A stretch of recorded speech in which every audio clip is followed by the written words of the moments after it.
for quadratics, completing the square. At the end of this unit, you'll be able to solve quadratic equations over the set of real numbers by completing the square.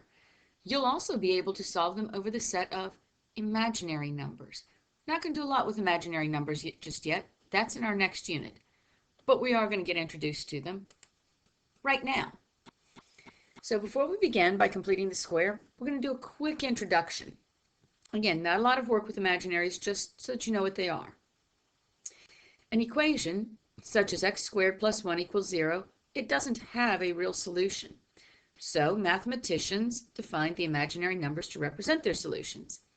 The imaginary unit, I, is defined as the square root of -1. This is useful when working with square roots of negative numbers. A pure imaginary number is written in the form bi, where b is the real number and I, okay, we got an I here, and I is the imaginary part. Now, to simplify a square root, we want to rewrite the square root of -a as the square root of -1 times a. We break a down if it is not a perfect square, so we can have simplest radical form. We'll worry about that in a minute. Then we simplify the radical, recalling that the square root of -1 is equal to I. You must always take the I out first. So, without further ado, let's just do a couple of square roots. The square root of -9 becomes the square root of -1 times 9, which is the square root of -1 times the square root of 9. That's the square root of 9 is 3. The square root of -1 is I. We typically write the I after the real part. Okay, square root of -196. Now up here they have -1 and then a. I prefer doing the square root of 196 times the square root of -1. Reason being, the square root of 196 is 14. The square root of -1 is I. That's it. Now the square root of -5. 5's not a perfect square. What do? You can still simplify it. You still simplify, in this case, the square root of -1 times the square root of 5. I have I square root of 5. And you say, well, Mrs. Whalen, you put the I in front. Yes, I did. I put the I in front of the radical. That way there's no confusion about where the I goes. The I is not under the radical. It's outside of it. Anytime I is with a number that's outside of the radical, it comes after. With a number that's in the radical, it goes before. Okay, pause the video for a second and just try these next three. Okay, so were you successful? Did you get 4i root 5, 4i root 2, and 8i root 3? If you did, you're doing great. If you're not sure, pause the video and take a look at the work. And yes, I got square root of 16, but if you didn't see 16 right away, divide 80 by 2, by 2, by 2, by 2, and then you've got a 5. 32, hopefully you recognize 16, and 192, you could also do the 2 by 2 by 2 by 2 by 2, etc. and factor it out to figure out what the square root is. You did simplest radical form in Algebra 1. Now, how do we use imaginary numbers? Well, here we're going to just do these first 4 so that you understand where this is going to come into play between now and Unit 5. If I have x squared plus 81, I can't factor it. It's not the difference of squares. It's a sum of squares. But I can subtract 81 from both sides, so I have x squared is equal to 81. Now I can take the square root of both sides, so I have x, oops, that's -81.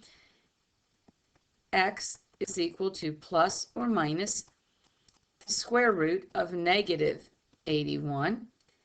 That means that x is equal to plus or minus the square root of 81 square root of -1. x is equal to plus or minus 9i. All there is to it. Okay? All we're doing now, same thing we've always done. You get the square root. Just if it's a negative number, you add the I. So here again, I have 2x squared is equal to negative 8. I subtracted 9 from both sides. X squared is equal to negative 4. X is equal to plus or minus the square root of 4, the square root of negative 1. X is equal to plus or minus 2i. Do you have to write this step? No. When you get down to negative 4, negative 9, things that you know are perfect squares, you are more than welcome to jump from x equals square root or x squared equals negative 4 down to x equals plus or minus 2i. All right, there's 2 more problems. Simply pause the video and try those. So, how did you do? Pause the video, look at the work. We'll have more about imaginary numbers in our next unit. For now, instead of no real solutions when presented with the square root of a negative number, you can find the imaginary root. Now, on to completing the square. Completing the square is when you take a quadratic equation that is in standard form and transform it into vertex form. You must first recall perfect square trinomials. Yes, you've got to be able to recognize this pattern from Algebra 1 to understand why we complete the square. Remember that a squared x squared plus 2abx plus b squared is equal to ax plus b squared, or if you've got the middle term with a minus, it's ax minus b quantity squared. Perfect square trinomials. Now, why? Why would you want to complete the square? One reason is that it's another way to solve quadratic equations, especially when the quadratic is not factorable. Second off, you would want to complete the square why would you want to complete the square when you can just use the quadratic formula when it's not factorable? Well, in addition to solving the quadratic, the new form shows you the axis of symmetry and the vertex. Additionally, there are times when completing the square is easier than the quadratic formula. There are also times when the quadratic formula, or when the form ax squared plus bx plus c, may be part of a larger problem, and rearranging the problem makes it easier to understand, easier to see, because x only appears once. For example, x may itself be a function, like cosine or sine, and rearranging it opens up a path to a better solution. Completing the square is also the first step in the derivation of the quadratic formula, which we'll see later.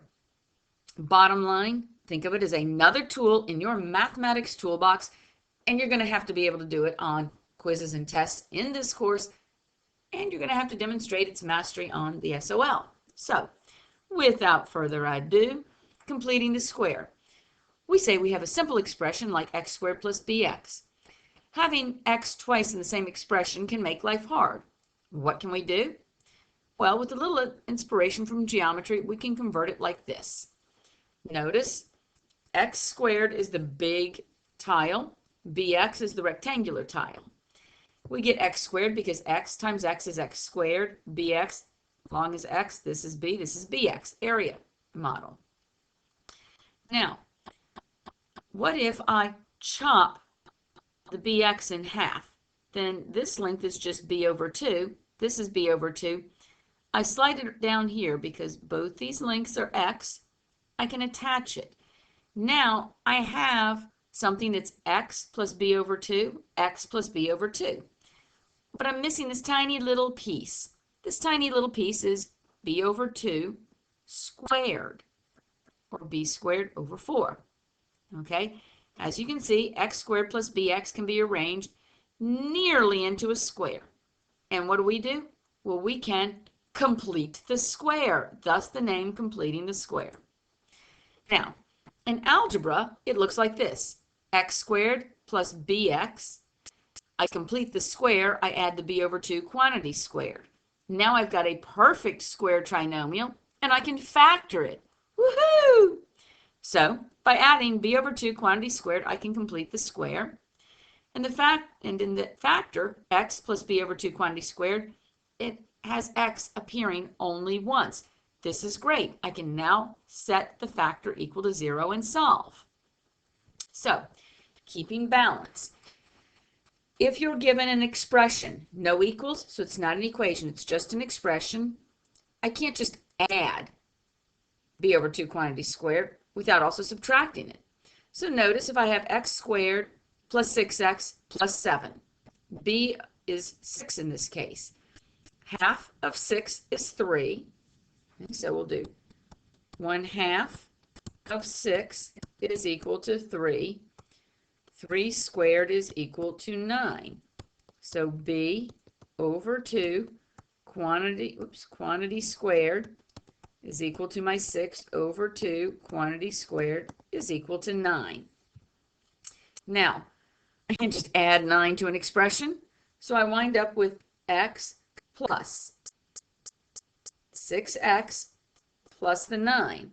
I still have my plus 7, and then I also have to subtract 9. If I add 9 and subtract 9 to the same expression, I haven't changed it. Why in heaven's name would I do this? Well, because all I'm doing is I'm rewriting this expression in a vertex form. Notice, this section up here, x squared plus 6x plus 9, I can factor it to x plus 3 quantity squared.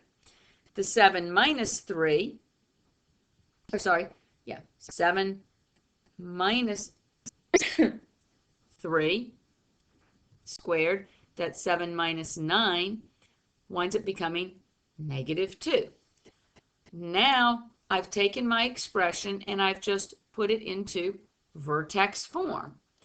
I now know that that expression defines a parabola with a vertex at -3, -2. Yay, I can convert from this form, from the standard form, to the vertex form. Now, oftentimes we're going to do this to solve an equation. So, what do? Well, step 1 can be skipped in this example since we have coefficient of x squared is equal to 1. First thing we always have to do when we complete the square is get the coefficient of x squared to be 1. Now, I need to move the constant 1 to the other side because I don't want to look at it. I just want to focus on the x squared and the bx term. So I subtract and I get -1. Now, I want to complete the square. I'm going to split this 4 into half so I get x plus 2. And what do I need to do? Well, I split it in half and I move it down here. Now, I have my almost square. What do I have to do? Well, I need to complete this little square. This guy here, he's a 2 by 2. What's 2 times 2? Well, 2 times 2 is equal to 4. Right? So what I have to do? I have to add 4 to both sides. When I add 4 to both sides, I've completed the square, and I've also set it up so I have x plus 2 quantity squared, factored this trinomial, -1 plus the 4 is 3. Remember, I have to keep the balance. Whatever I do to the left side, I do to the right side. Now, I take the square root of both sides. Well, the square root of this expression squared is just the expression. Of the right-hand side, the square root of 3 is plus or minus the square root of 3. I must account for both the positive and the negative roots. I am introducing the radical. The radical wasn't there to start with. I put it there. Because I put it there, I have to take into consideration both positive and negative.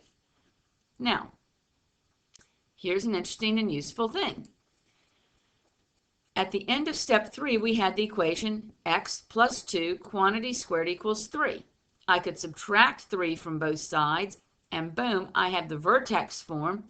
I can graph my parabola, and I get -2, -3 is the vertex. I can then also find my x-intercepts. And notice my my solutions, -2 plus or minus the square root of 3. My solutions, how did I get those? Well, remember, I have to get x by itself, so I had to subtract 2 from both sides. If you plug that into the calculator, remember that the square root of 3 is about 1.7. So I'm going to be down here at about 0.3, and then I'm going to be out here at about 4.7. Not bad, huh? Right. Solving general quadratic equations by completing the square. This is in your notes, and you can read it. Here are the steps. You can read the steps. After reading the steps, you may look at it and go, oh, I'm so confused. The steps of the verbal explanation, sometimes it's easiest to have the verbal, but then also use it with an example. So let's keep going. Okay, I have 5x squared minus 4x minus 2. First step, a has to be 1. How do I do that? I divide everything through by a. So I get x squared minus 4/5 x minus 2/5. Then I move the constant over to the right because I don't want to look at it. So bye-bye 2/5. I add 2/5 to both sides. Now I've got to complete the square. So I take what I had was 4/5 by x. I'm going to split it into 2/5 and 2/5. I'm going to take this piece that's split, and I'm just going to move it down here, whoops, and reattach it. Now I've split it in half, and it's down at the bottom. I now need to fill in this gap, which is 2/5 by 2/5. 2/5 by 2/5 is 4/25. It's kind of an ugly number, but I have to add it to both sides.